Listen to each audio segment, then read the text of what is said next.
कथा की ओर आगे बढ़ते हैं।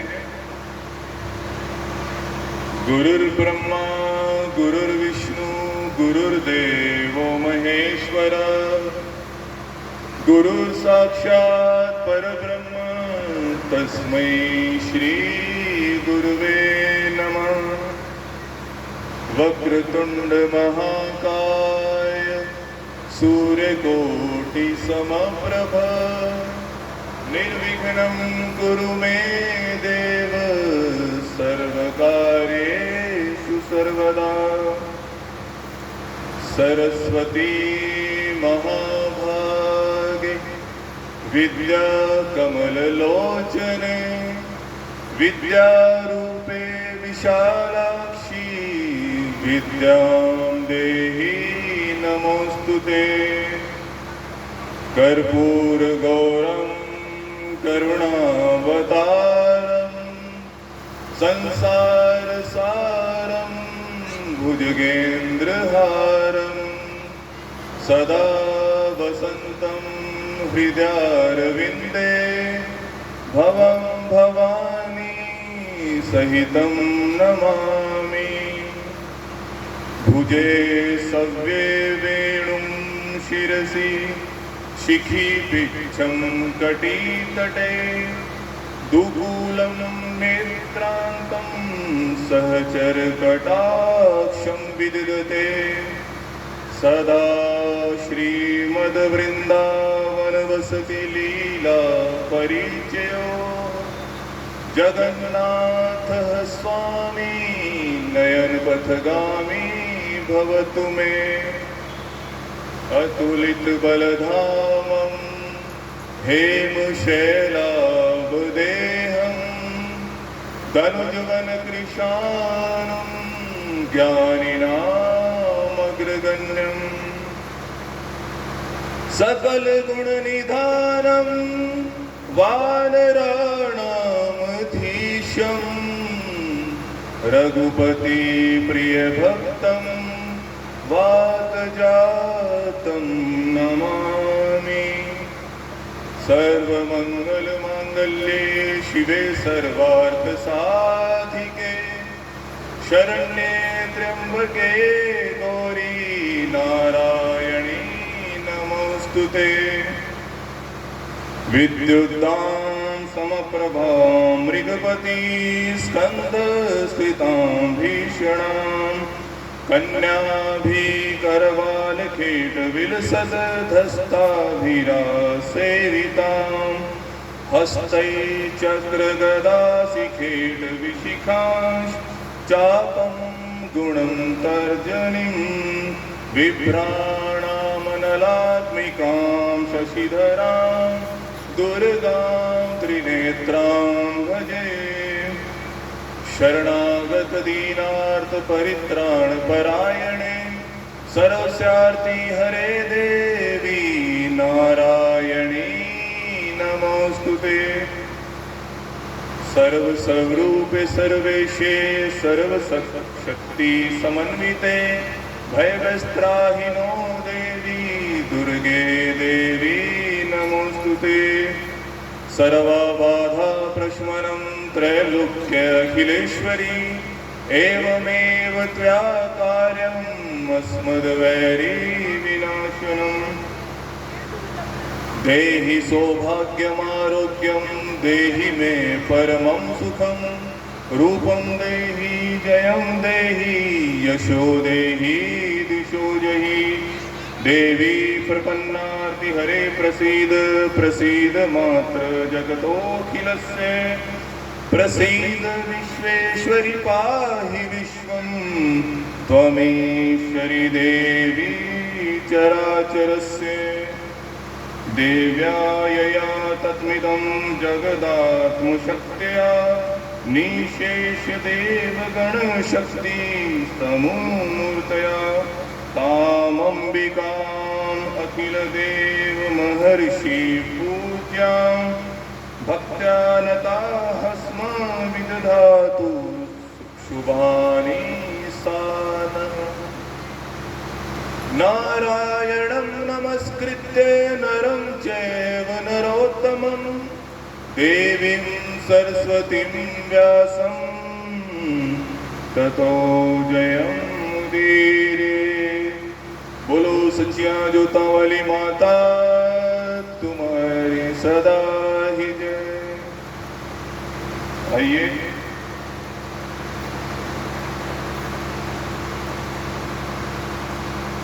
माँ से कुछ पंक्तियों में आशीर्वाद लेते हैं। आज प्रथम बार मैं माँ भगवती के दरबार में तारा रानी की कथा करने जा रहा हूँ और जिसकी प्रेरणा से और अपनी जन्मदात्री की प्रेरणा से, जो कि मेरे लिए मेरा सब कुछ है, माता भी हैं, पिता भी हैं, बंधु भी हैं, सखा भी हैं और देवता भी हैं।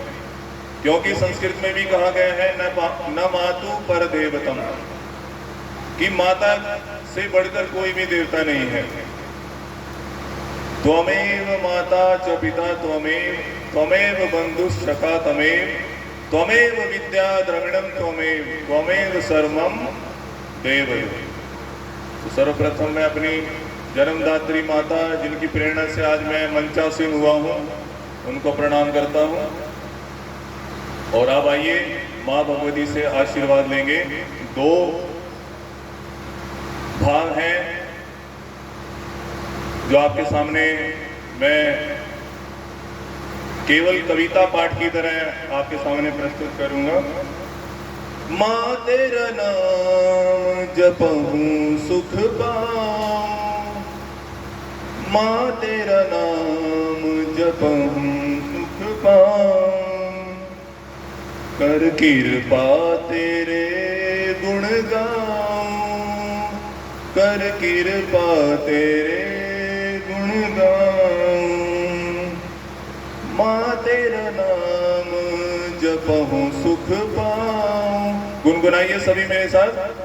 माँ तेरा नाम जपहूँ सुख पाऊं, कर कृपा तेरे गुण गाऊं, कर कृपा तेरे गुण गाऊं, नाम का अमृत रस बरसाऊं, नाम का अमृत रस बरसाऊं, तेरी चरण रज माथे लगाऊं, तेरी चरण रज माथे लगाऊं, कर कृपा तेरे गुण गाऊं, कर कृपा तेरे गुण गाऊं।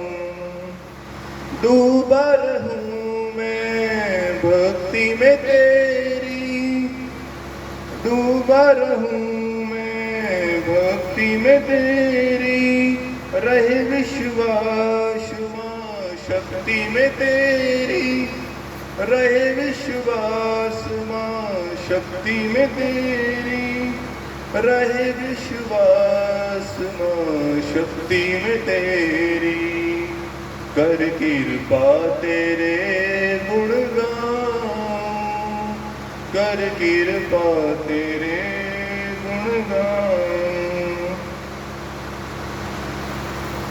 तो सभी भक्तजनों को क्या मालूम है यहाँ पर कि माँ को नारियल की भेंट क्यों चढ़ाई जाती है? प्रत्येक जागरण में माँ भगवती को या कोई भी देवी का मंदिर होता है, वहां पर नारियल की भेंट चढ़ाई जाती है।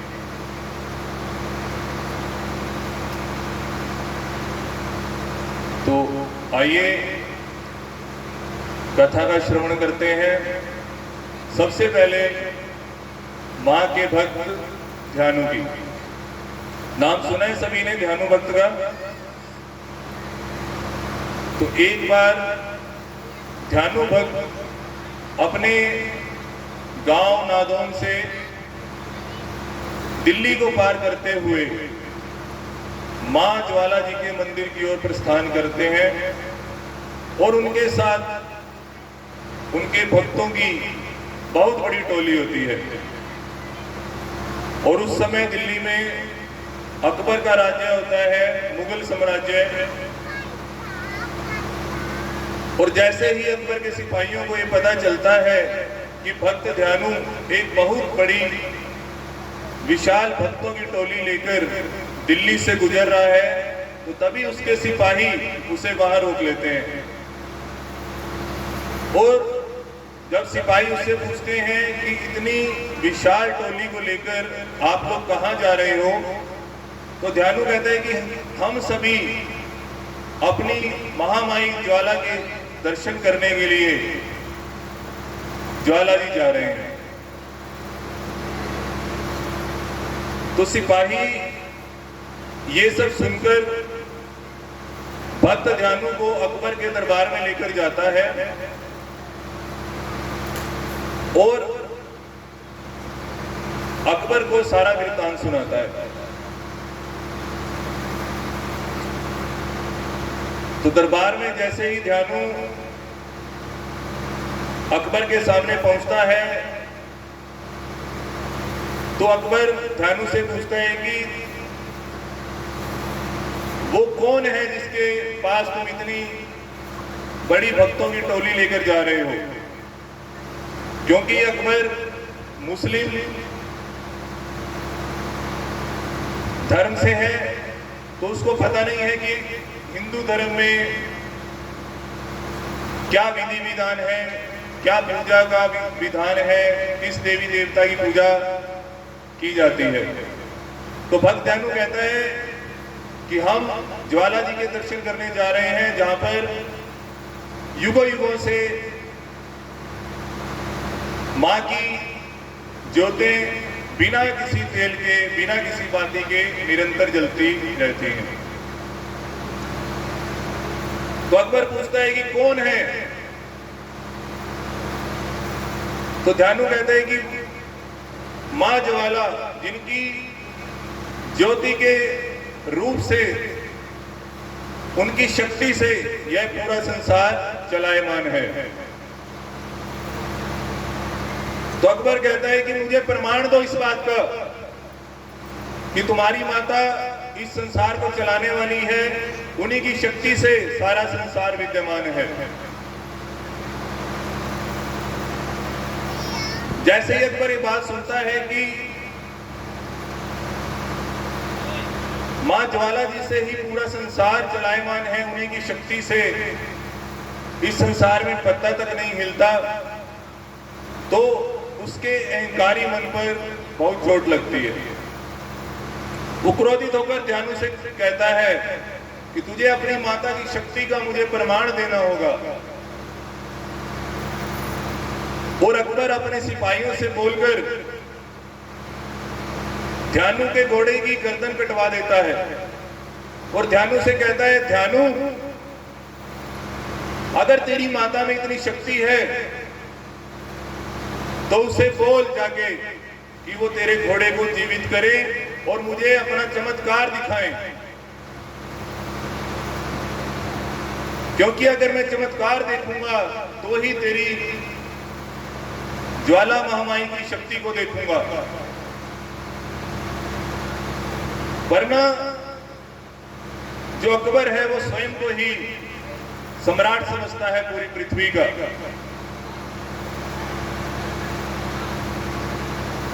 तो ध्यानु माता का गुणगान करते हुए ज्वाला जी पहुंचता है और वहां पर महामाई ज्वाला से प्रार्थना करता है कि हे मां, आज आपके भक्त की परीक्षा नहीं हो रही, आपकी परीक्षा हो रही है। तो मां, मेरी लाज रखो। अकबर ने मुझे ये कहकर भेजा है कि अगर तेरी मामाई में शक्ति है और तेरी भक्ति में शक्ति है तो तेरा घोड़ा जीवित हो जाना चाहिए। ध्यानु महामाई के चरणों में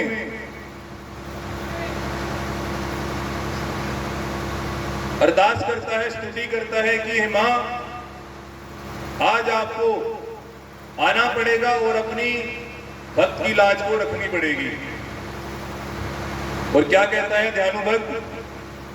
ऐ जग जननी कृपा करना कि तेरी मेरी तोड़ निभ जाए, दया करना इन नैनों को माँ तेरा दर्शन हो जाए। ऐ जग जननी कृपा करना कि तेरी मेरी तोड़ निभ जाए। जब देखूं मैं मुख तेरा भूल जाऊं मैं दुख मेरा, सम्मुख मेरे प्रगट होना कि जब तेरा लाल तुझे बुलाए।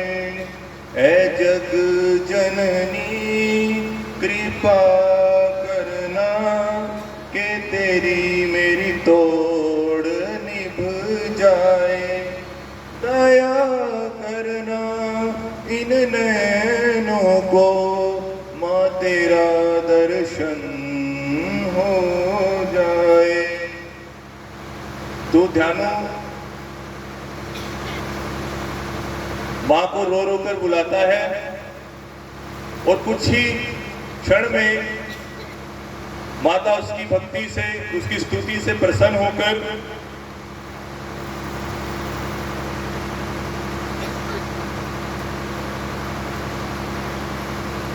उनके सामने प्रकट होती हैं। और तभी भक्त ध्यानु अपनी तलवार निकालकर अपना कटा हुआ जो शीश है वो माता को समर्पित कर देता है। और मां भगवती उसकी इस भेंट से प्रसन्न होकर ध्यानु के उस कटे हुए शरीर को फिर से उसके धड़ से जोड़ देती हैं। और मां ध्यानु से कहती है, भक्त ध्यानु आज मैं तुम्हारी इस भेंट से अत्यंत प्रसन्न हूं, मांगो क्या मांगते हो। तो भक्त ध्यानु मां से कहते हैं कि मां आज जो परीक्षा मैंने दी है वो किसी भक्त को भविष्य में देनी ना पड़े, तो कुछ ऐसा आप उपाय करिए मां। तो मां कहती है, भक्त ध्यानु आज के बाद जो भी भक्त शीश की जगह पर मुझे नारियल की भेंट चढ़ाएगा, मैं उसकी उस नारियल की भेंट को ही शीश की भेंट समझकर स्वीकार करूंगी।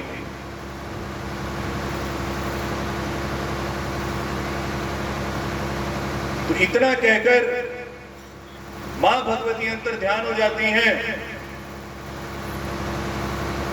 और जब भक्त ध्यानु वापस दिल्ली जाता है अकबर के दरबार में, तो देखता है कि वहां पर जो घोड़े का जो सिर है वो यूं का यूं वापस जीवित हो जाता है। और अकबर मां भगवती के इस चमत्कार को देखकर मां से विनती करने के लिए ज्वाला जी जाता है और सोने का बना हुआ छत्र माता को अर्पित करता है।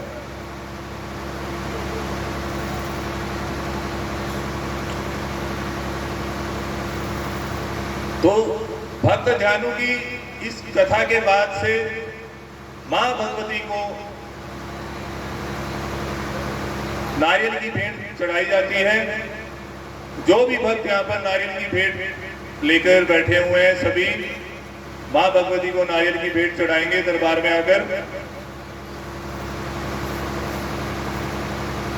जो जोड़े के साथ बैठे हैं वो जोड़े के साथ आएंगे और मां भगवती को नारियल की भेंट अर्पित करेंगे।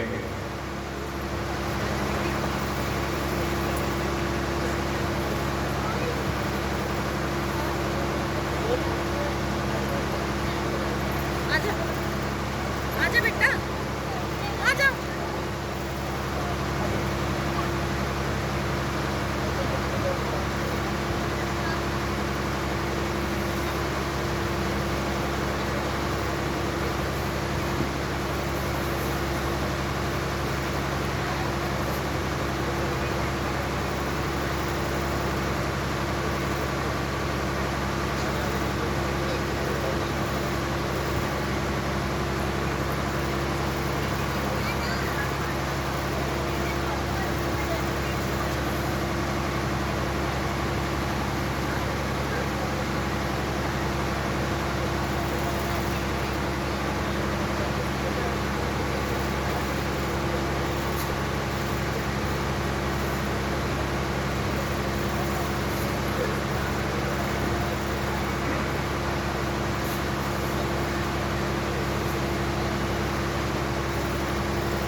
आइए अब तारा रानी की कथा की ओर बढ़ते हैं। आओ भक्तों तुम्हें सुनाऊं कथा में तारा रानी की। आओ भक्तों तुम्हें सुनाऊं कथा में तारा रानी की। बड़ी भक्त हुई जो जग में माँ दुर्गे महारानी की। ये प्रसंग है श्रद्धा भरा भक्ति और सच्चाई का। ये प्रसंग है श्रद्धा भरा भक्ति और सच्चाई का। इसके बिना न पूर्ण होए जगराता महामाई का। इसके बिना न पूर्ण होए जगराता महामाई का। तो कथा की शुरुआत होती है राजा स्पर्श से।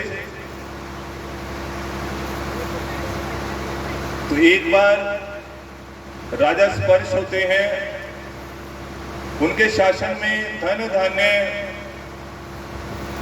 सभी प्रकार की संपदा मां भगवती कृपा से भरी होती है। दोनों पति पत्नी मां भगवती के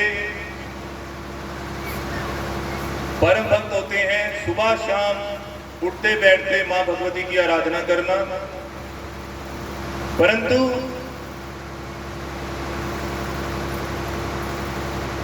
राजा के मन में केवल एक ही चिंता थी कि उनकी कोई संतान नहीं थी।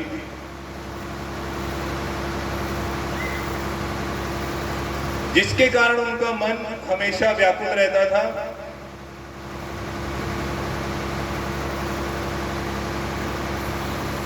तो बहुत वर्षों के बाद मां भगवती की आराधना करते करते एक दिन रात को मां भगवती राजा और रानी दोनों के स्वप्न में आती हैं और उन्हें कहती हैं, राजा मैं तुम्हारी भक्ति से और आराधना से प्रसन्न हूं। निश्चित रूप से तुम्हें मैं वरदान देती हूं कि भविष्य में तुम्हें 2 पुत्रियों की प्राप्ति होगी। उसके बाद जैसे जैसे समय बीतता है, कुछ महीनों के बाद राजा को एक पुत्री की प्राप्ति होती है और इस खुशी में राजा पूरे राज्य में अपने धन धान्य के भंडार खोल देता है। राज ज्योतिषियों, पंडितों और विद्वानों को बुलाया जाता है। लड़की की जो पुत्री उत्पन्न हुई है उसकी जो राज ज्योतिषी हैं वो कुंडली बनाते हैं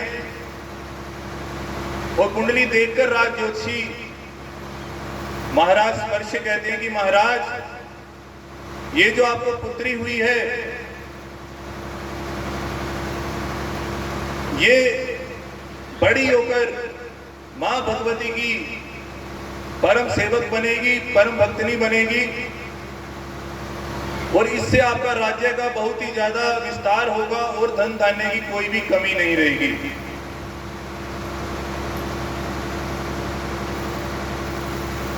और सभी राज ज्योतिषी उस पुत्री का नामकरण करते हैं, क्योंकि जो पुत्री है वो तारों की छांव में होती है, तो इसलिए उसका नाम रखा जाता है तारा। उसके बाद कुछ ही महीनों के बाद राजघराने में फिर से किलकारियां गूंजती हैं और फिर से राजा को एक पुत्री की प्राप्ति होती है।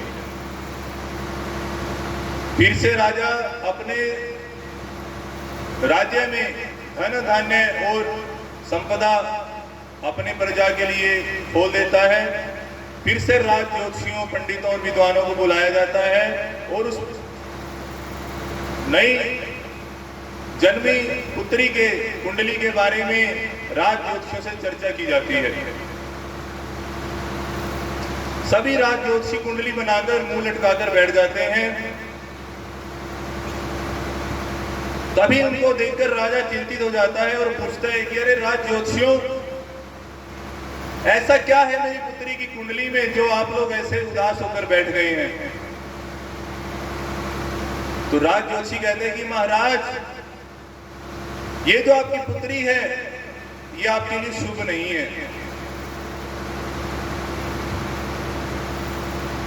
ये आपके लिए शुभ नहीं है। अगर ये आपके पास रही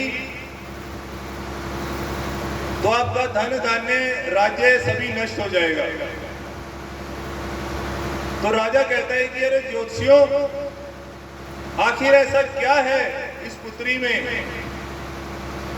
अभी अभी जिसका जन्म हुआ है, आप मुझे इसका पूर्ण विश्लेषण करके बताओ कि आखिर ये क्या माजरा है। तो राज ज्योतिषी अपनी ज्योतिष विद्या से उस नवजात लड़की का पूर्व जन्म का विवरण निकालकर राजा के समक्ष रखते हैं कि राजा,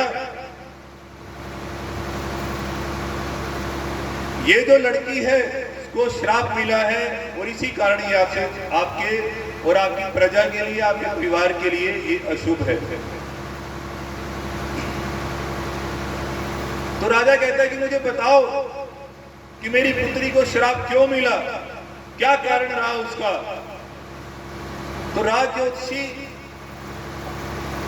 उस नवजात कन्या के पूर्व जन्म का विवरण करते हुए बताते हैं कि आपकी दोनों पुत्रियां पूर्व जन्म में इंद्र की सभा में दो अप्सराएं थी। एक बार उन दोनों अप्सराओं का मन हुआ कि चलो आज पृथ्वी लोक पर भ्रमण किया जाए। तो दोनों बहनें पृथ्वी लोक पर आकर पृथ्वी लोक पर अपना समय व्यतीत करने लगती हैं और तभी एकादशी का दिन आ जाता है। तो एकादशी का दिन आता है तो बड़ी बहन छोटी बहन से कहती है कि जाओ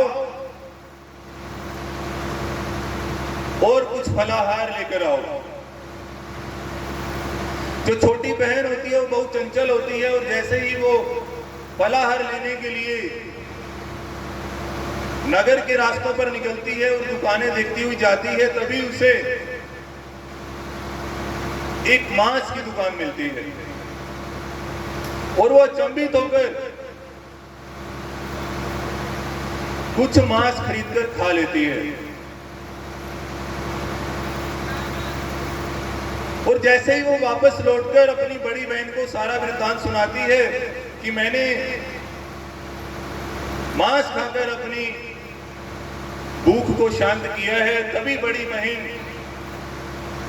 जब सुनती है कि छोटी बहन ने अपनी चंचलता के कारण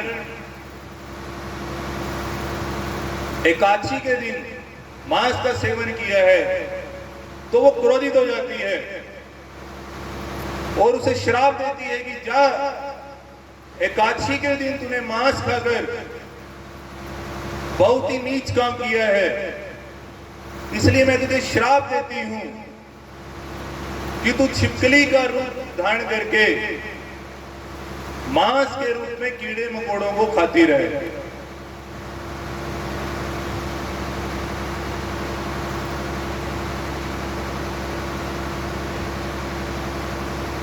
तो छोटी बहन अपना अप्सरा का जो योनि है उसको त्याग कर छिपकली की योनि में प्रवेश करती है और तभी उस नगर में गुरु गोरखनाथ जी अपने शिष्यों के साथ रहते हैं और उनका एक शिष्य होता है, वो बहुत ही क्रोधी स्वभाव का होता है। तो एक बार जब उनका शिष्य तपस्या में लीन होता है, अपने कमंडल में पानी भरकर गहन तपस्या में लीन होता है और तभी वहां पर एक कपिला गाय पानी की खोज करती हुई ताकि अपनी प्यास को मिटा सके उस कमंडल के पास पहुंच जाती है और जैसे ही कमंडल से पानी पीती है तो खाली जो कमंडल होता है वो जमीन पर गिर जाता है और शिष्य की जो तपस्या है वो टूट जाती है। और तभी क्रोध में आकर जो शिष्य है वो अपने चिमटे से गाय को पूरी तरह से पीट कर लहूलुहान कर देता है और इस बात का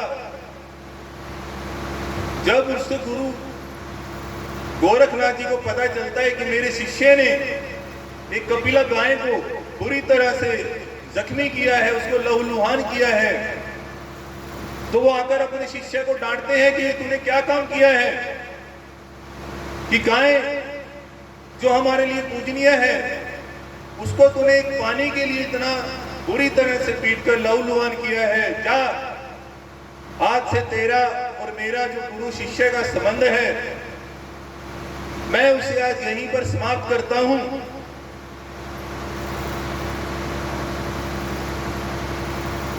और ऐसा सुनकर अपने गुरु से वो शिष्य क्रोधित होकर वहां से चला जाता है और तभी कुछ समय के बाद गुरु गोरखनाथ एक भंडारा करते हैं जिसमें सभी नगर के योगी सन्यासियों को बुलाया जाता है और भंडारे में विविध प्रकार के व्यंजन बनाए जाते हैं जिसमें सभी को सेवन कराने के लिए, सभी को खिलाने के लिए भंडारे में खीर का भी बहुत बड़ा पतीला लगाया जाता है। और जब उनके शिष्य को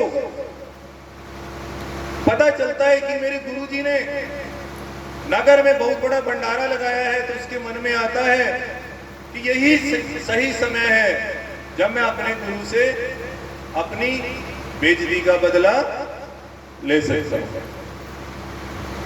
तो उसके मन में यह विचार आया और उसने अपने गुरु के भंडारे को नष्ट करने के लिए एक उपाय सोचा कि क्यों ना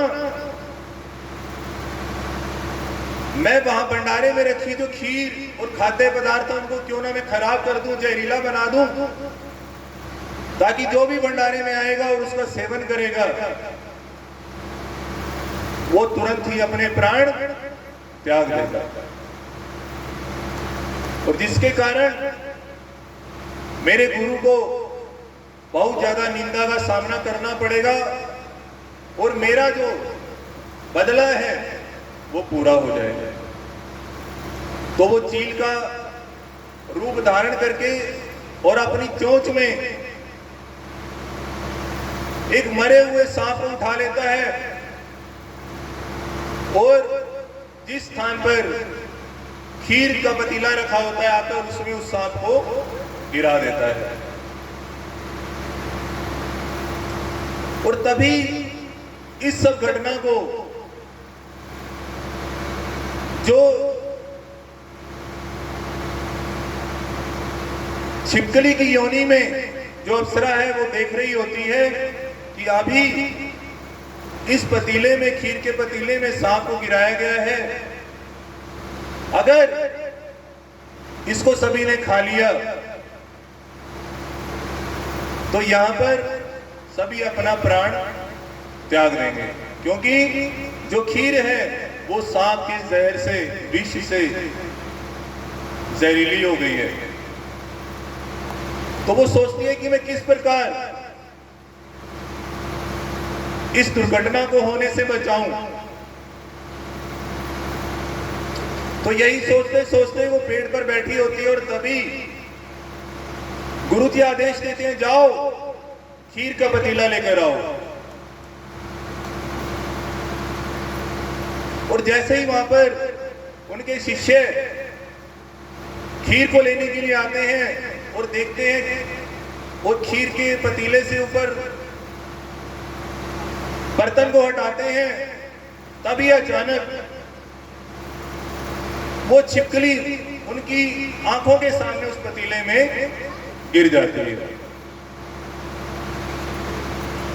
और गुरु के शिष्य जो देखते हैं कि खीर के पतीले में छिपकली गिर गई है, तो वो भागते भागते अपने गुरुजी के पास जाते हैं और बताते हैं, गुरुजी हमारी आंखों के सामने एक छिपकली खीर के पतीले में कूद गई है और उसने सारी खीर को खराब कर दिया है। अब वो खीर किसी को भी खिलाने के योग्य नहीं रही। गुरुजी जैसे ये बात सुनते हैं तो उनको क्रोध आ जाता है कि छिपकली ने पूरे भंडारे की जो महिमा है, जो भंडारे का जो खाद्य पदार्थ है उनको नष्ट करने का दुस्साहस किया है, नीच काम किया है उसने। और वो उसे क्रोध में आकर श्राप दे देते हैं कि छिपकली कि तेरा पालन पोषण है वो नीच घर में होगा अगले जन्म में। और अपने शिष्यों को कहते हैं कि जाओ ये पतीला यहां से लेकर जाओ और इसको मिट्टी खोदकर एक गड्ढा बनाओ और उसमें इस सारी खीर को डाल दो, ताकि कोई भी इंसान, कोई भी पशु पक्षी इस खीर को खाकर अपने प्राणों का त्याग ना कर। तो सभी शिष्य उस खीर के पतीले को उठाकर गड्ढे में जब डालते हैं तो उन्हें दिखता है कि खीर के पतीले के नीचे एक मरा हुआ सर्प पड़ा है। और फिर से वापस आकर अपने गुरु को एक वृत्तांत सुनाते हैं कि गुरुजी खीर में एक मरा हुआ सर्प भी पाया गया है। जब ऐसे विचित्र बात सुनते हैं गुरुजी तो उनका मन चकराता है कि अरे ये क्या हुआ कि पतीले में सर्प और छिपकली दोनों एक साथ। तो गुरुजी को लगता है कि जरूर इसमें कोई रहस्य छुपा है और वो अपनी दिव्य शक्तियों के द्वारा ध्यान लगाते हैं और देखते हैं। तब उन्हें पता चल जाता है कि छिपकली ने सभी की जान बचाने के लिए अपने शरीर का समर्पण किया है, त्याग किया है। तब उन्हें अपनी गलती का एहसास होता है कि मैंने क्रोध में आकर इस छिपकली को श्राप दिया है कि तेरा पालन पोषण नीच घर में होगा, लेकिन अब मैं इसे वरदान देता हूं कि इसका जन्म उच्च कुल में होगा।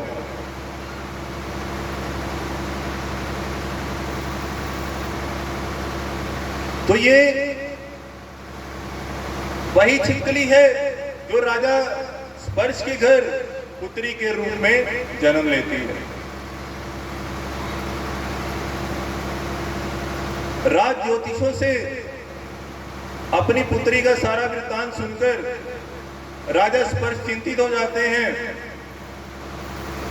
और अपने राज ज्योतिषियों, पंडितों और विद्वानों से पूछते हैं कि बताओ कि मुझे क्या करना चाहिए, क्योंकि मैं एक राजा हूं और मेरे ऊपर प्रजा की जिम्मेदारी है। अगर ये कन्या मेरे घर में रही तो मेरा शासन, मेरी प्रजा, धन संपदा सभी का ये हरण कर लेगी और मेरे लिए जो सारी प्रजा है ये भी मेरे लिए मेरी संतान के समान है। तो मुझे कोई ऐसा उपाय बताओ कि जिससे प्रजा का भी कल्याण हो सके। राज ज्योतिषियों, दरबारियों के गहन चिंतन के बाद ये उपाय निकाला गया कि इस कन्या को क्यों ना नदी में बहा दिया जाए। और जब राजा को ये उपाय पता चलता है तो राजा एक लकड़ी का संदूक बनवाता है और उसको सोने से मढ़ देता है और उसके बीच में कन्या को डालकर, मखमली गद्दा डालकर उसके ऊपर कन्या को बिठा देता है और उस संदूक को बाहर से सोने चांदी के आभूषणों से मढ़ देता है।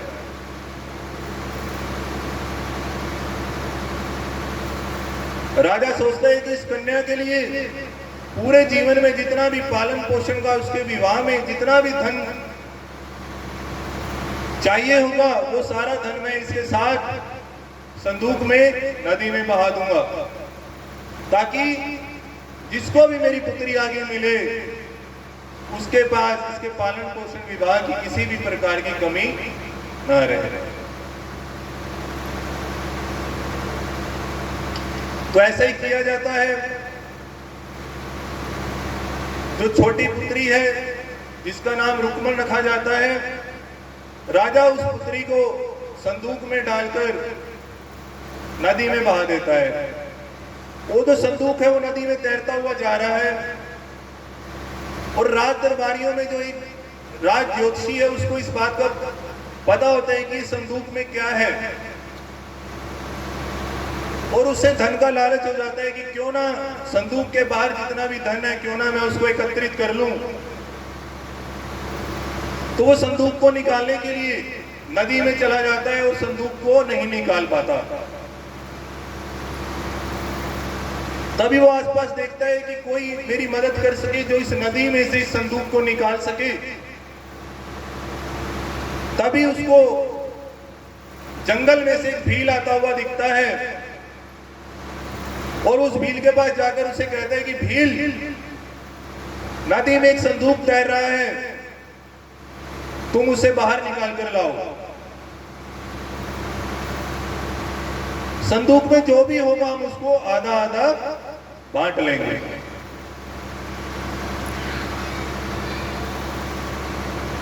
तो भील जैसे ही नदी के किनारे आता है और देखता है कि नदी में संदूक है जिस पर सोने चांदी के आभूषण लगे हुए हैं, तो वो राज ज्योतिषी कहता है कि बताओ मेरा हिस्सा क्या होगा।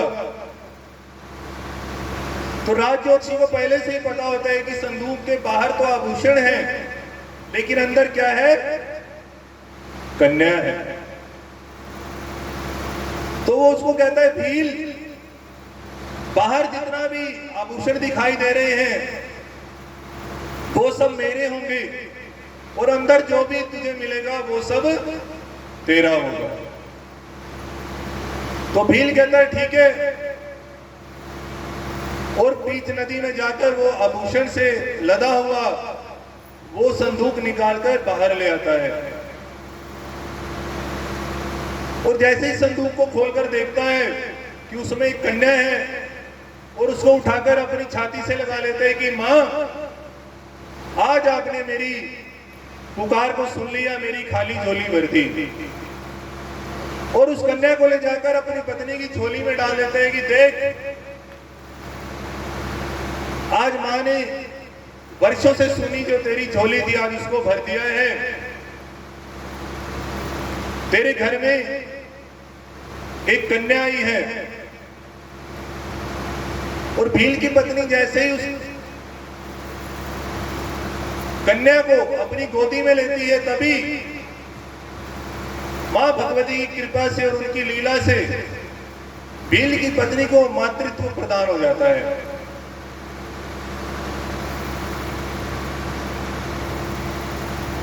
वो अपनी छाती से उस कन्या को लगाकर उसका पालन पोषण शुरू कर देती है और उसका नाम वहां पर रखा जाता है रुक्मन। तो एक जो राजा स्पर्श की कन्या है वो राज दरबार में है जिसका नाम है तारा, और जो दूसरी पुत्री है जिसका नाम है रुक्मन, वो अपना जीवन यापन भीलों के घर में कर रही है और उसकी माता उसे कामकाज इत्यादि संस्कार आदि सिखा रही है कि कल को बेटी बड़ी होगी और उसे ब्याना पड़ेगा। तो समय बीतता जाता है और धीरे धीरे तारा और रुक्मन विवाह की योग्य हो जाती हैं।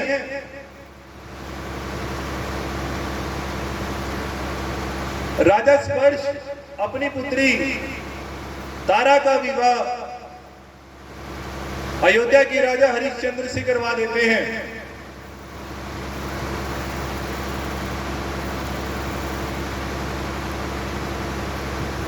तारा जो कि मां भगवती की परम उपासक होती है, सुबह शाम मां भगवती की आराधना उनकी भक्ति करना ही उसका एक नियम होता है। और उसके बाद उस भील के घर में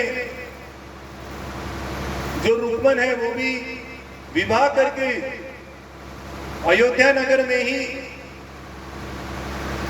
एक भील के घर में ब्याई जाती है जो कि राजा हरिश्चंद्र के महलों की साफ सफाई किया करता है। तो ये संयोग देखिए कि दोनों बहनें एक ही नगर में हैं और एक दूसरे को पहचानते नहीं हैं। तारा मां भगवती की चौकी करती है, सुबह शाम मां की आराधना करती है। पूरे नगर में रानी तारा का नाम होता है और उसके महलों में हमेशा जागरण और कीर्तन, मां भगवती की चौकी हमेशा ही मां भगवती के नाम कीर्तन इत्यादि का जो उत्सव है, आयोजन है, वो होता रहता है।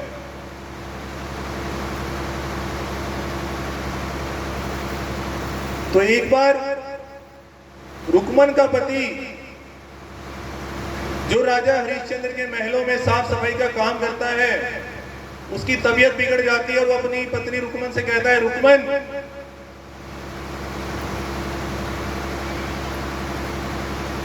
मैं महलों की सेवा के लिए नहीं जा सकता, साफ सफाई के लिए नहीं जा सकता, लेकिन तुम्हें अब जो मेरा कर्तव्य है उसको पूरा करके आना पड़ेगा। तो रुक्मन अपनी पति की आज्ञा का पालन करते हुए राजा के महलों में चली जाती है साफ सफाई के लिए और देखती है कि जो महारानी तारा है वो मां भगवती की प्रतिमा के सामने बैठी है और उनको विभिन्न प्रकार की स्तुतियां सुनाकर उन्हें प्रसन्न कर रही है। और जैसे ही तारा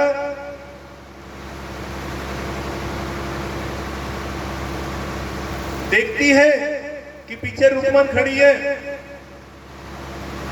तो रुक्मन को देखते ही मां की भक्ति और शक्ति के कारण मां रानी तारा को रुक्मन को देखते ही अपने पूर्व जन्म का स्मरण हो आता है। तो रानी तारा रुक्मन को बुलाती है, कहती है, रुक्मन यहाँ मेरे पास बैठो। तो रुक्मन कहती है, महारानी तारा, मैं तो नीच जाति की हूं और भील घराने से संबंधित हूं, मैं आपके साथ कैसे बैठ सकती हूं? तो तारा रानी कहती है उसे कि रुक्मन, पिछले जन्म से तुम मेरी बहन हो और श्राप के कारण तुम्हें नीच घराने में पालन पोषण करवाना पड़ा। तो रुक्मन पूछते हैं कि महारानी तारा, आप यहां किसकी पूजा कर रही हो? तो तारा कहते हैं कि ये मां भगवती है, जिनकी कृपा से पूरा संसार चलता है, जो सभी संसार के प्राणियों को धन धान्य से संपन्न करती हैं, पुत्र आदि से संपन्न करती हैं। जो भी इनके सामने अपनी अभिलाषा रखता है, अपनी इच्छा रखता है, वो उसको जरूर पूरा करती है।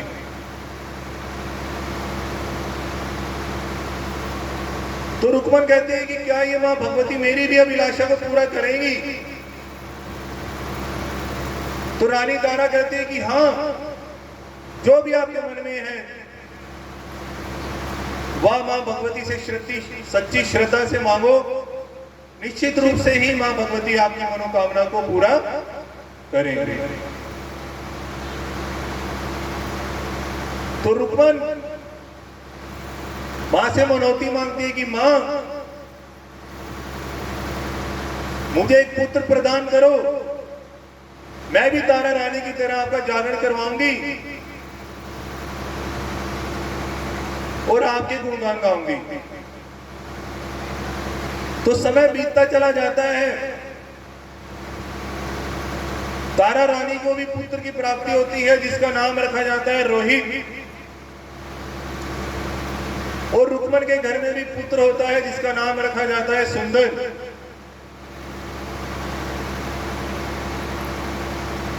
धीरे धीरे समय बीतता चला जाता है और बच्चे दोनों बड़े हो जाते हैं, और रुक्मन अपने पुत्र के पालन पोषण में भूल जाती है कि उसने मां के सामने मनौती मांगी थी कि अगर मुझे पुत्र की प्राप्ति होगी तो मैं जागरण करवाऊंगी।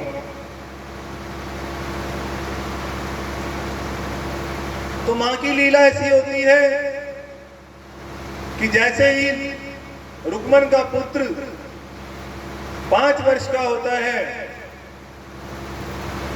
और उसे माता निकल आती है, चेचक निकल आती है, और उस 5 वर्ष के बालक की माता के कारण इतनी गंभीर स्थिति हो जाती है कि जो पुत्र है वो मरणासन हो जाता है। तो रुक्मन को चिंता होती है कि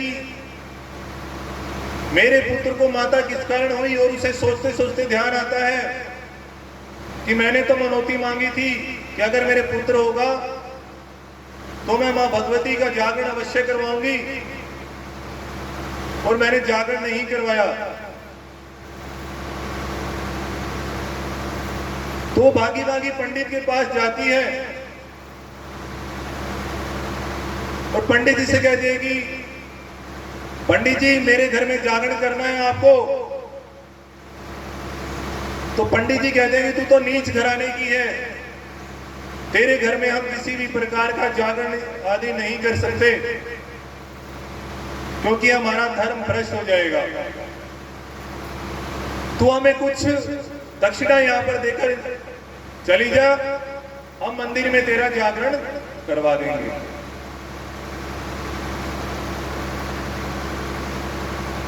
तो रुक्मन कहती है कि मैंने मनौती मांगी थी कि अगर मेरा पुत्र होगा तो मैं अपने घर में जागरण करवाऊंगी, तो आपको जागरण तो घर पर ही करना होगा।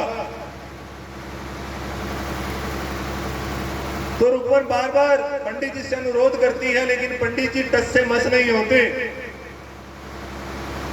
तो उनके दिमाग में एक विचार आया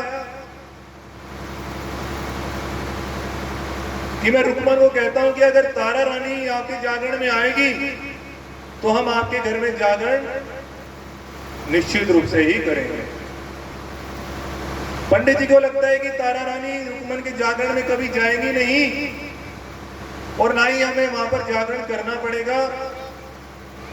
और हम इस दुविधा से बच जाएंगे।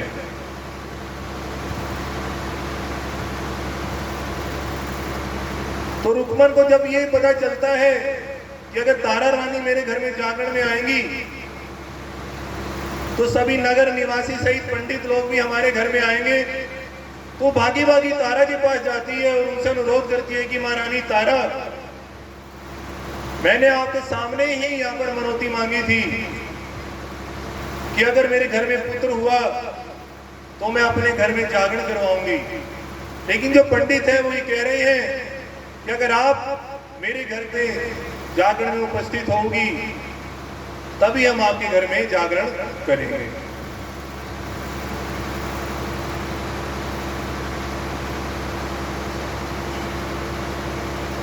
तो महारानी तारा रुक्मन के लाए हुए जो डल हैं, डल मतलब जो चावल, पुराने समय में जब लोगों को जागरण में आने के लिए निमंत्रण दिया जाता था तो उन्हें चावल दिए जाते थे, और जो वो चावल स्वीकार कर लेता था उसको जागरण में निश्चित रूप से ही आकर वो डल मां भगवती के चरणों में समर्पित करने होते थे। तो महारानी तारा रुक्मन से वो डल स्वीकार कर लेती है और कहती है कि तारा, आपके जागरण में निश्चित रूप से ही आएगी और आपके घर में जागरण होगा। जब पंडित लोगों को ये पता चलता है कि नीच बस्ती में रुक्मन के घर में जागरण होगा जिसमें तारा रानी आएगी, तो सारे नगर निवासियों में ये बात फैल जाती है कि महारानी तारा भीलों की बस्ती में रुक्मन के घर जागरण में जाएंगी।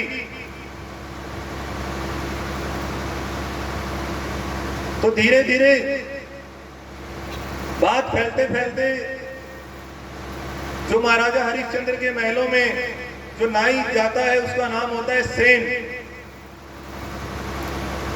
उसे भी ये बात पता चल जाती है कि महलों की रानी तारा भीलों की बस्ती में जागरण में जाएंगी। तो उसे वह सोचता है कि मैं किस प्रकार ये बात राजा जी के सामने बताऊं कि आपकी महारानी तारा भीलों की बस्ती में जागरण में जाने वाली है। तो वो राजा के महल में आता है और जैसे ही समय देखकर महाराज के कान में बात डाल देते हैं कि महाराज, आपकी पत्नी तारा भीलों की बस्ती में मां भगवती के जागरण में उपस्थित होंगी।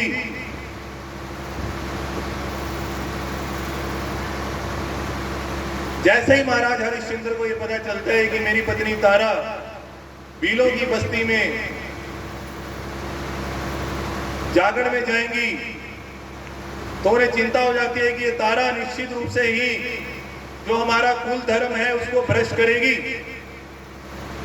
तो वो सोचते हैं कि मैं किस प्रकार तारा को जागरण में जाने से रोकूं।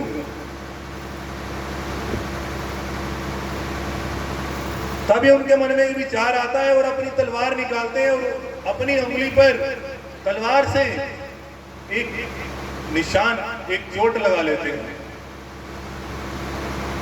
राजा की उंगली से रक्त बहने लगता है। राजा को पीड़ा अनुभव होती है। राजा सोचता है कि यही पीड़ा मुझे सोने नहीं देगी और मैं पूरी रात तारा रानी को अपनी आंखों के सामने रखूंगा और जागरण में जाने नहीं दूंगा।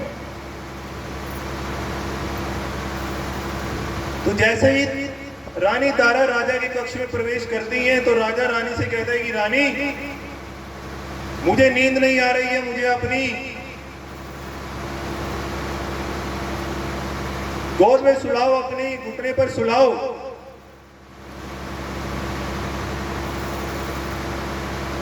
तो रानी तारा अपनी पत्नी का धर्म निभाते हुए राजा को अपने घुटने पर सुला लेती है और मन मन में सोचती है कि मैंने वचन दिया है रुक्मन को कि मैं उसके घर में जागरण में जरूर आऊंगी, और राजा यहाँ पर जाग रहा है तो मैं किस प्रकार जागरण में अपनी हाजिरी लगवाऊंगी। तो मन मन में तारा रानी मां भगवती से प्रार्थना करती है कि हे मां भगवती, आप आओ और राजा के शरीर में निद्रा के रूप में प्रवेश करो, क्योंकि देवी का एक स्वरूप है निद्रा। सप्तशती में श्लोक आता है, या देवी सर्वभूतेषु निद्रा रूपेण संस्थिता, नमस्तस्यै नमस्तस्यै नमस्तस्यै नमो नमः। तो इस प्रकार तारा रानी जब मां भगवती का अपने मन मन में आह्वान करती है और तभी मां भगवती निद्रा का रूप लेकर राजा हरिश्चंद्र के शरीर में प्रवेश कर जाती है। और तभी तारा राजा को अपनी गोद से हटाकर शैया पर सुलाकर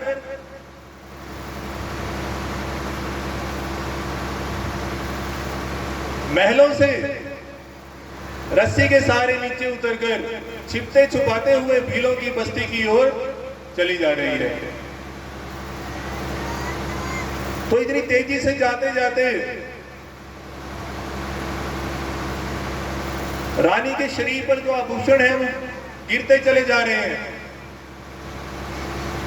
और तभी रास्ते में तो चोर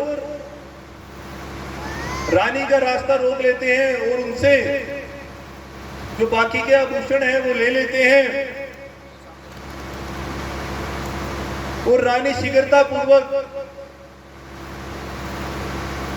भीलों की बस्ती में रुक्मन के घर की ओर चली जा रही है। और जैसे ही वो घर के बाहर पहुंचती है, दूर से उसे सभी भक्तजनों के भेंटों की गाने की आवाज आती है और वो पीछे जाकर बैठ जाती है।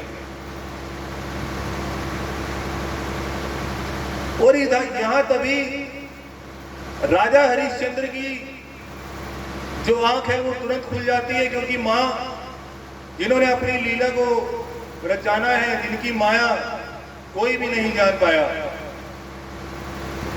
तो राजा की जैसे नींद खुलती है और देखते हैं कि तारा महलों में नहीं है, और क्रोध में तारा रानी को ढूंढते हुए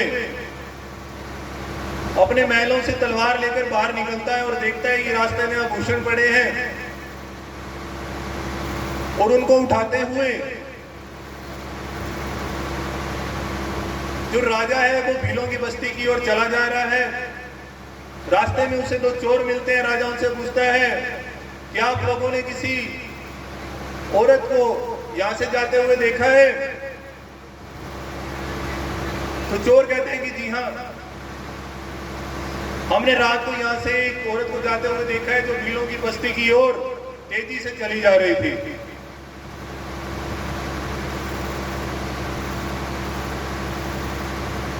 तो राजा हरिश्चंद्र उन चोरों के बताए हुए रास्ते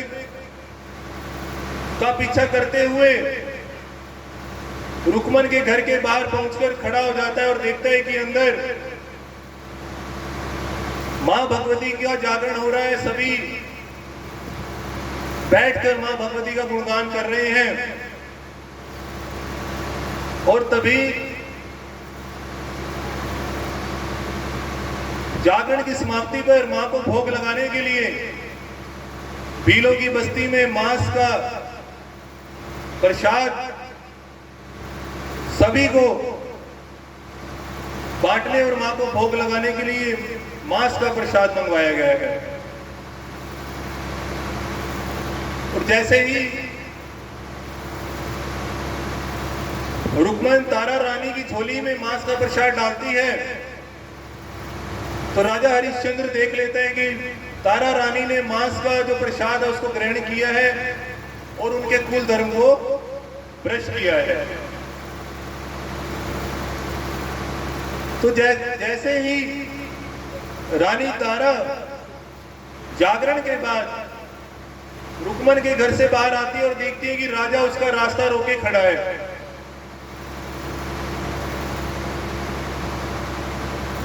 तभी महाराजा हरिश्चंद्र अपनी रानी तारा से कहता है, तारा तुम जागरण में आई कोई बात नहीं, तुमने माता का गुणगान किया, आराधना की, कोई बात नहीं, लेकिन तुमने जो मांस के प्रसाद का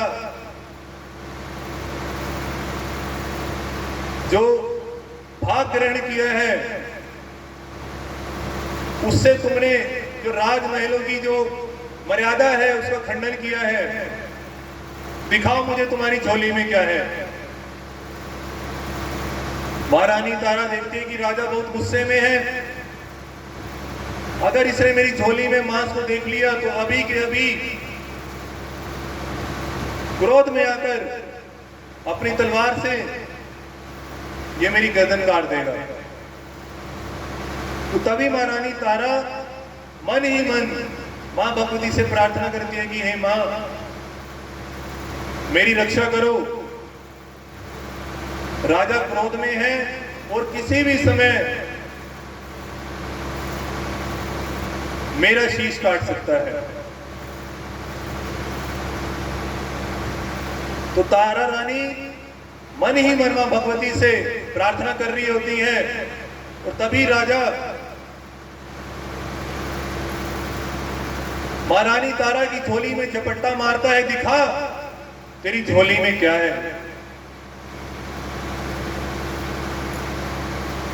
तो जैसे ही जो झोली में से प्रसाद दिखता है तो राजा देखते हैं कि वहां पर मांस का प्रसाद ना होकर पंचमेवे का प्रसाद हो जाता है। तो तभी से जागरण में पंचमेवे का प्रसाद है वो सभी भक्तजनों में बांटा जाने लगा और तब से प्रथा शुरू हुई कि मां भगवती को पंचमेवे का भोग लगाया जाने लगा और आप सभी जागरण के बाद पंचमेवे का जो प्रसाद है उसको भी ग्रहण करें। उसके बाद राजा हरिश्चंद्र अपनी पत्नी तारा से कहते हैं कि तारा, तुम्हारी झोली में मैंने अपनी आंखों से देखा था कि मांस का प्रसाद डाला गया था और अब ये पंचमेवे का प्रसाद कहां से आया? क्या तुम अब तंत्र मंत्र भी करने लगी हो? तो रानी तारा कहती है कि महाराज, आपने जो देखा वो भी सत्य है और अब जो देखा है वो भी सत्य है। तो राजा हरिश्चंद्र अपनी पत्नी से कहते हैं कि बताओ कि ये कैसे संभव हुआ?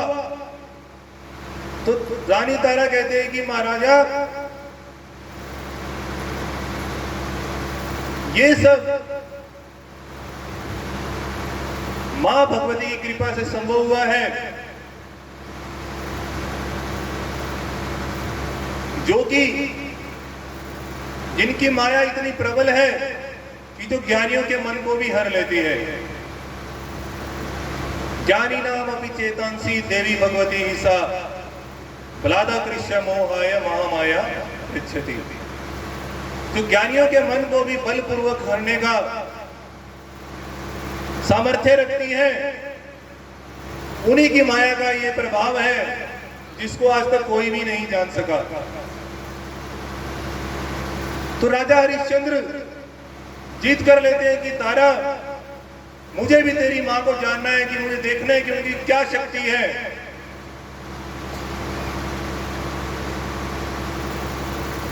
मुझे उनकी माया का, उनकी शक्ति का मुझे दर्शन करना है। तो रानी तारा कहती है कि महाराज, जिस रास्ते पर आप जाने के लिए मुझे कह रहे हैं वो रास्ता बहुत ही कठिन है।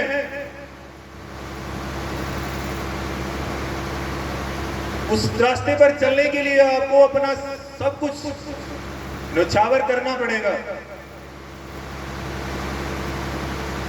तो राजा हरिश्चंद्र कहते हैं कि तारा, मैंने भी आज ठान लिया है, चाहे रास्ता कितना कठिन हो, चाहे मुझे अपना घर परिवार सुख राज्य सब कुछ न्यौछावर करना पड़े, पर आज मुझे उस मां की शक्ति को, उसकी माया को जानना ही है। तो रानी कहती है महाराज अगर आप यही इच्छा है तो ठीक है, आप मुझे वचन दें कि मैं आपको जो भी कहूंगी आपको वैसा वैसा करना होगा, और एक भी शब्द आप मुझे नहीं कहेंगे। तो राजा रानी को वचन देते हैं कि तारा ठीक है, मैं तुझे वचन देता हूं कि तू जो भी कहेगी मैं सब वही करूंगा और एक भी शब्द अपने मुंह से नहीं निकालूंगा।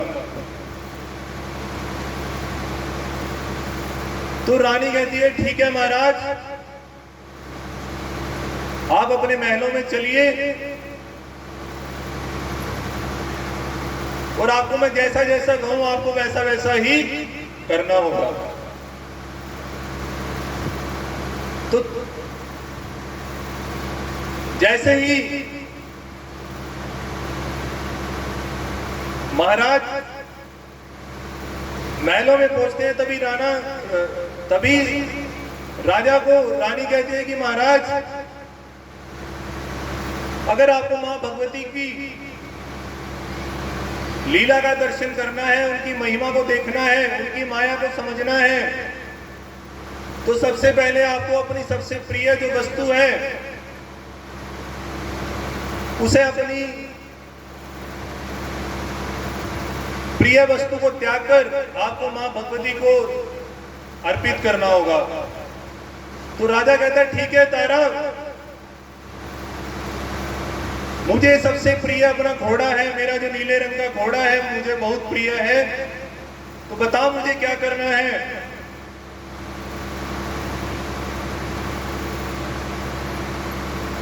तो रानी हरिश्चंद्र से कहती है कि महाराज अपनी तलवार निकालो, अस्तबल में जाओ और अपने सबसे प्रिय नीले घोड़े का शीश काट दो। राजा जैसे ही सुनता है उसे याद आ जाता है कि अरे मैंने तो वचन दिया है कि रानी तारा जो भी मुझे कहेगी मुझे वैसा ही करना है और एक शब्द भी अपने मुंह से नहीं निकालना।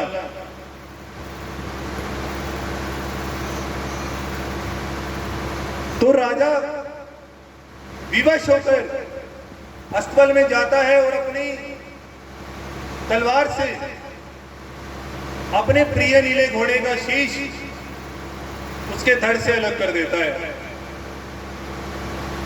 और अपनी खून से भरी हुई तलवार को लहराते हुए महलों में आता है और अभिमान से कहता है कि देखो रानी, तुम्हारे कहने पर आज मैंने अपने नीले घोड़े को मां भगवती के लिए समर्पित कर दिया है। तो रानी कहती है कि राजा, क्या घोड़ा ही आपके लिए सबसे प्रिय है? क्या आपका पुत्र आपको सबसे प्रिय नहीं है? जैसे ही राजा ये शब्द सुनता है और अचंभित हो जाता है कि ये क्या हुआ। इतना सोचते ही रानी तारा अपने महाराजा हरिश्चंद्र से कहते कि महाराज अभी अपने पुत्र रोहित को आवाज लगाओ।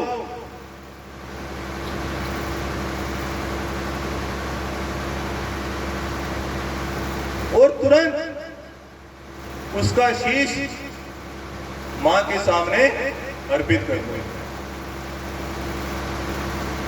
जैसे ही राजा ये बात सुनता है उसकी आंखों से खून के आंसू निकलने लगते हैं कि अरे ये क्या हुआ, अपने प्रिय पुत्र का बलिदान। तभी उसे याद आता है कि मैंने वचन दिया है कि रानी जैसा बोलेगी मुझे वैसा ही करना है, और अपने मन को मारकर वो अपने पुत्र रोहित को आवाज लगाता है, रोहित। तभी राजा का पुत्र भागते भागते महाराज के पास आता है, और जैसे ही पास आता है राजा हरिश्चंद्र अपनी तलवार से अपने बेटे का शीश धड़ से अलग कर देता है।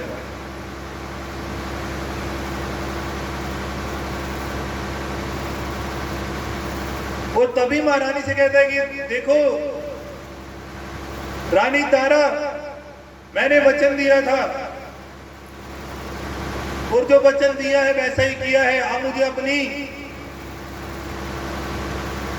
मां भगवती की मुझे लीला का दर्शन कराओ, उनकी महिमा का, उनकी कृपा का मुझे भान करवाओ, उनकी शक्ति का एहसास करवाओ।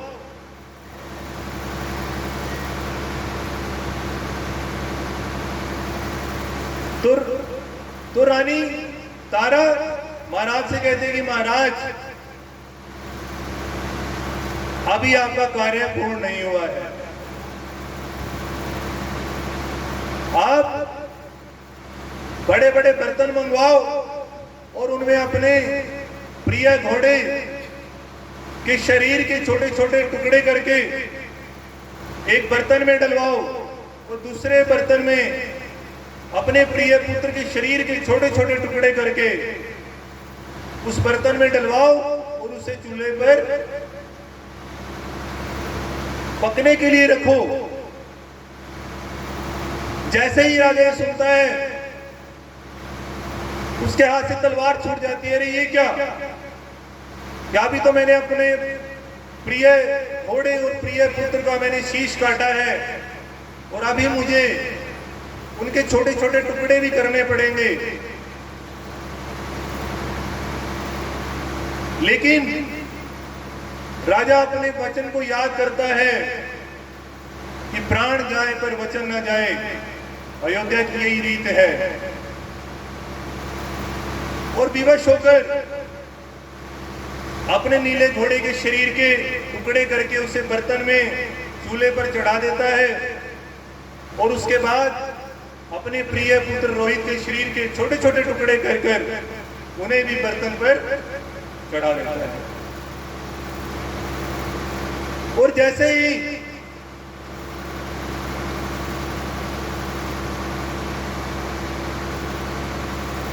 रानी तारा उन चूल्हों में अग्नि प्रज्वलित करने के लिए आगे बढ़ती है, तभी राजा हरिश्चंद्र उसका हाथ पकड़ लेता है और कहता है, रानी, अगर तुम्हारी मां भगवती में इतनी शक्ति है तो यहां पर अपने आप उनकी शक्ति से अग्नि प्रज्वलित होनी चाहिए, तभी मैं उनकी शक्ति को मानूंगा।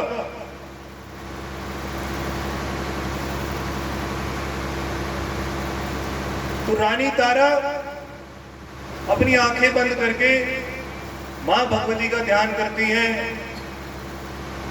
और मां ज्वाला से प्रार्थना करती हैं कि हे मां,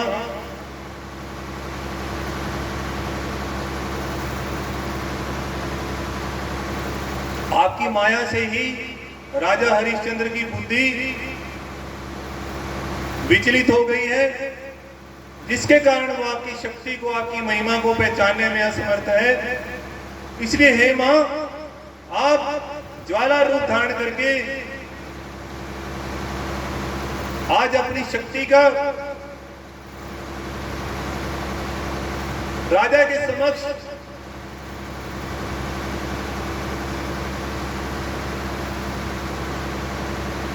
प्रदर्शन दो। तो मां भगवती तारा रानी की फरियाद सुनकर ज्योति के रूप में प्रकट होती हैं और लकड़ियों से तभी अग्नि प्रज्वलित होने लगती है। राजा जैसे ही ये चमत्कार देखता है और हैरान हो जाता है कि आखिर कैसे एक ज्योति प्रकट हुई है जिसने इन लकड़ियों में अग्नि को प्रज्वलित कर दिया है, अग्नि को उत्पन्न कर दिया है, और हैरान हो जाता है। वो तारा रानी के सामने गिड़गिड़ाने लगता है कि तारा,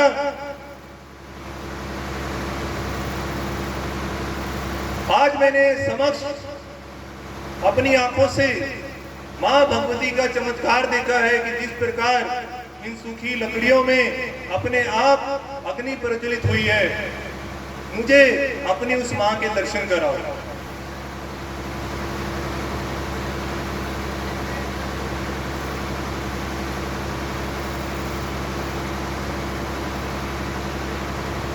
तो रानी तारा अपने राजा से कहते कि महाराज अभी आपको एक काम और करना है कि चूल्हे में जो मांस पकड़ा है उसको अलग अलग थाल में डलवाओ।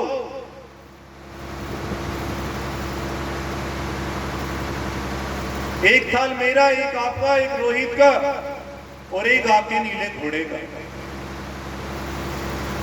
और एक मां भगवती को भोग लगाने के लिए तैयार करवाओ।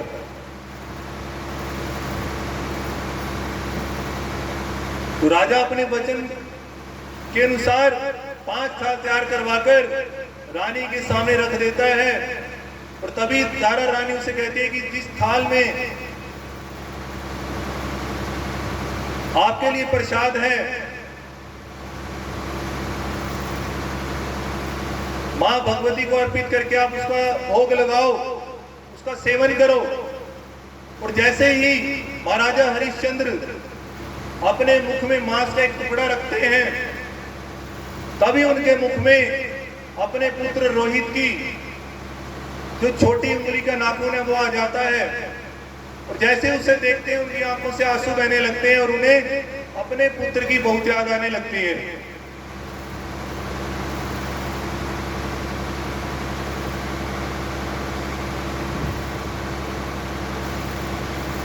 तो वो गिड़गिड़ाते हैं कि रानी तारा, मैंने तेरे कहने पर अपने सबसे प्रिय पुत्र और अपने सबसे प्रिय नीले घोड़े को काट के छोटे छोटे टुकड़ों में मां को अर्पित कर दिया है, लेकिन अभी भी मां मेरे समक्ष प्रकट नहीं हुई है, उन्होंने मुझे दर्शन नहीं दिए हैं। मेरा सब कुछ मेरा पुत्र ही था, अगर वो ही ना रहा तो मेरा भी जीवन किस काम का है। इसलिए मैं अपना ये जीवन भी मां भगवती के चरणों में समर्पित कर देता हूं।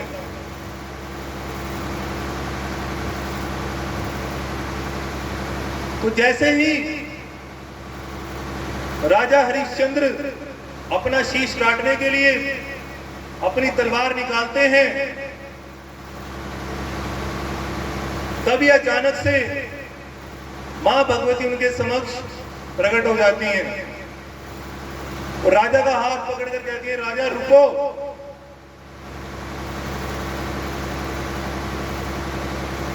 तुम्हारे इस भाव से कि तुमने मुझे अपना प्रिय पुत्र तक समर्पित कर दिया, तुम्हारी भक्ति से मैं बहुत प्रसन्न हूं।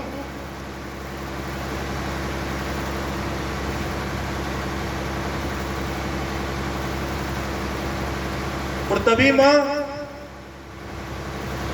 उन दोनों को यह आशीर्वाद देती है कि आगे कलयुग में जब भी जागरण होगा, वहां पर तारा रानी और रुक्मन की जो पावन कथा है उसका बखान किया जाएगा।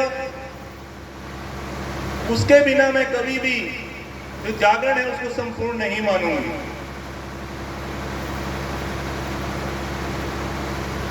और जाते जाते मैं उन्हें आशीर्वाद देती हैं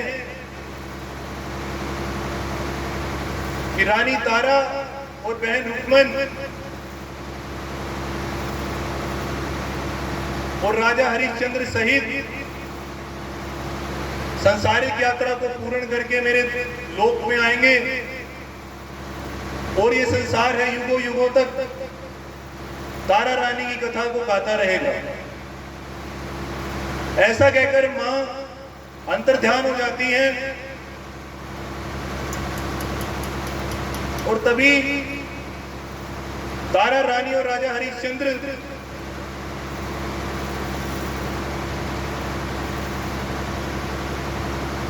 मां भगवती के लिए जो 5 थाल प्रसाद के सजाए जाते हैं, तो जब उन थालों से कपड़ा हटाया जाता तो देखते हैं कि जहां पर नीले घोड़े के मांस के टुकड़े थे वहां पर क्या प्रसाद बन जाता है, चने का। और जहां पर उनके पुत्र रोहित के मांस के टुकड़े पकाए गए थे, जब उसको हटाकर देखा जाता है तो वहां पर हलवे का प्रसाद मां भगवती की कृपा से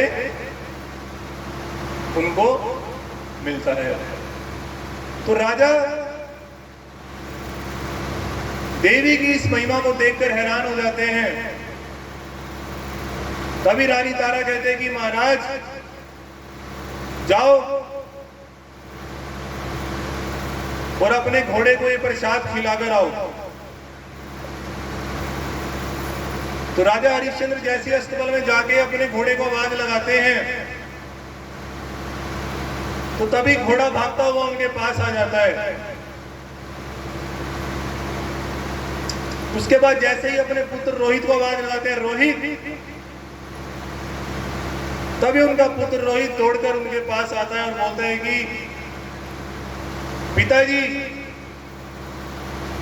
आज तक मैंने ऐसी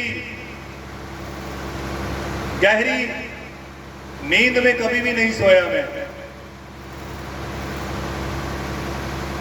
तो राजा हरिश्चंद्र अपने मन में सोचते हैं कि मेरा पुत्र रोहित किस नींद में सोया था, इस बात का मुझे पता है। तो जैसे ही वो रोहित को अपनी आंखों के सामने देखते हैं तो अत्यंत प्रसन्न होते हैं। और उसके बाद में तारा रानी के साथ मां भगवती की भक्ति में लीन होकर रोहित के साथ अपने प्रजा का पालन पोषण करते हुए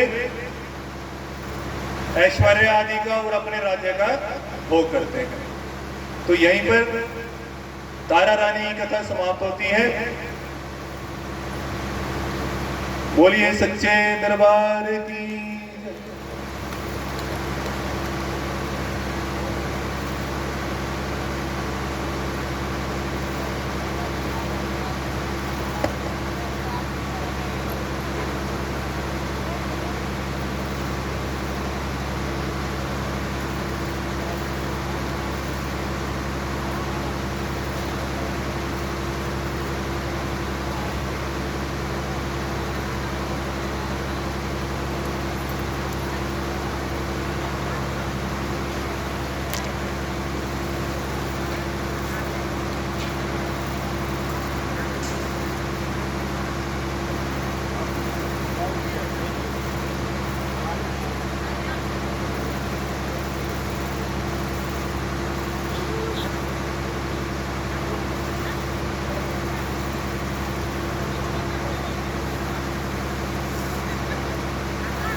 कशिश को बुला रहा है, कशिश को बुला रहा